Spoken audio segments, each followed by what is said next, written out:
Fund কালেকশনের কোনো post আমার পক্ষে শেয়ার দেওয়া সম্ভব না, এবং কেন সম্ভব না সেটা আপনারা অনেকেই হয়তো বা গেস করতে পারছেন। তারপর দেশের যখন করুণ পরিস্থিতি থাকে তখন অনেকেই এগিয়ে আসেন দেশকে রক্ষার্থে।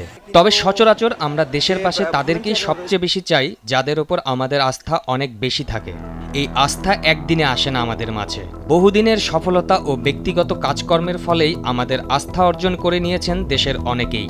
তবে আমরা হতাশ তখনই হই যখন আমাদের আস্থা অর্জন করা ব্যক্তিগুলো আশানুরূপ দেশের কোনো কাজেই আসেন না। সেই কারণেই মূলত আমি এই ফান্ড রেজিং বা এই ধরনের সোশ্যাল অ্যাক্টিভিটিতে অংশগ্রহণ করতে পারবো না। ব্ল্যাক জয়কে আমরা অনেকেই চিনি। সম্প্রতি তার কিছু উদ্ভট ভাইরাল ভিডিওর মাধ্যমে আলোচনায় এসেছিলেন তিনি। তবে ব্ল্যাক জয় প্রতিষ্ঠিত কোনো ইউটিউবার বা ব্লগার নয়। ফানি ভিডিও বানানো এই ব্ল্যাক খ্যাত ব্যক্তি দেশের তরুণ সমাজের কাছে ফানি বয় হিসেবেই সুপরিচিত। তার প্রচার করা ভিডিওগুলো কোনো ইনফরমেশনও বহন করে না। মূলত তাকে ট্রোল করেই সোশ্যাল মিডিয়ায় আলোচনায় এনেছেন নেটিজেনরা।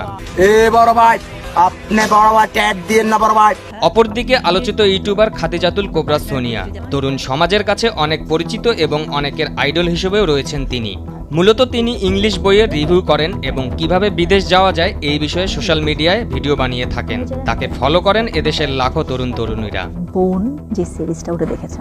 সম্প্রতি দেশের বন্যা পরিস্থিতিতে নেট দুনিয়ায় এই দুইজনকে একসাথে আলোচনা সমালোচনায় আনছেন নেটিজেনরা। এক্ষেত্রে দেখা যায় ভিন্ন এক রূপ। স্বভাবগতভাবেই যেখানে সোনিয়াকে সাধুবাদ জানানোর কথা সেখানে তাকে নেটিজেনরা রীতিমতো তুলোধুনো করছেন, আর অপরদিকে ব্ল্যাক জয়কে সাধুবাদ জানিয়ে আলোচনার তুঙ্গে নিয়ে গেছেন। সম্প্রতি খাদিজাতুল কোবরা সোনিয়া তার ফেসবুকে একটি ভিডিও ছাড়েন যেখানে তিনি বলেন বন্যা পরিস্থিতিতে ফান্ড কালেকশনের জন্য পোস্ট করা তার পক্ষে সম্ভব না। কারণ উল্লেখ করে তিনি জানান ফান্ড কালেকশন পোস্ট করলে তার নামের সাথে ফান্ড ট্যাগ যুক্ত হয়ে যাবে, আর যেটা তিনি কখনোই চান না। আর এই ভিডিও দেওয়ার পরেই তুমুল সমালোচনার মুখে পড়েন তিনি। তোপের মুখে শেষ পর্যন্ত ভিডিওটি ডিলিট করতেও বাধ্য হন তিনি। অপরদিকে ব্ল্যাক জয়কে দেখা যায় অন্যান্য ইউটিউবারের সাথে তিনি নিজে বন্যা কবলিত মানুষদের সাহায্যের জন্য সক্রিয় রয়েছেন প্রথম থেকেই। তার এই কাজকর্মে নেটিজেনরা বিমোহিত হয়ে তার প্রশংসায় পঞ্চমুখ। অনেকেই সোনিয়ার সাথে তার তুলনা দিয়ে বলছেন খারাপ মানুষেরা খারাপ সময়েই কাজে আসেন।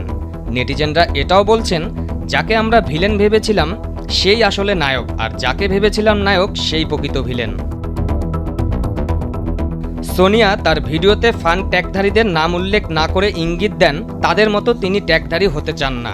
বর্তমান পরিস্থিতি বিবেচনা করে বলাই যায় তিনি গায়ক তাশরিফ খান, তৌহিদ আফ্রিদি তাদেরকে এই উদ্দেশ্য করে এই কথা বলেন, যেখানে তোপের মুখে থাকার পরেও তাশরিফ খান বন্যা কবলিত মানুষদের সাহায্য করছেন এবং দেশবাসীর কাছে অনুরোধ করেন যেন তাকে সহযোগিতা করার সুযোগ দেওয়া হয়। পারভেজ মোশাররফ, ভোরের কাগজ।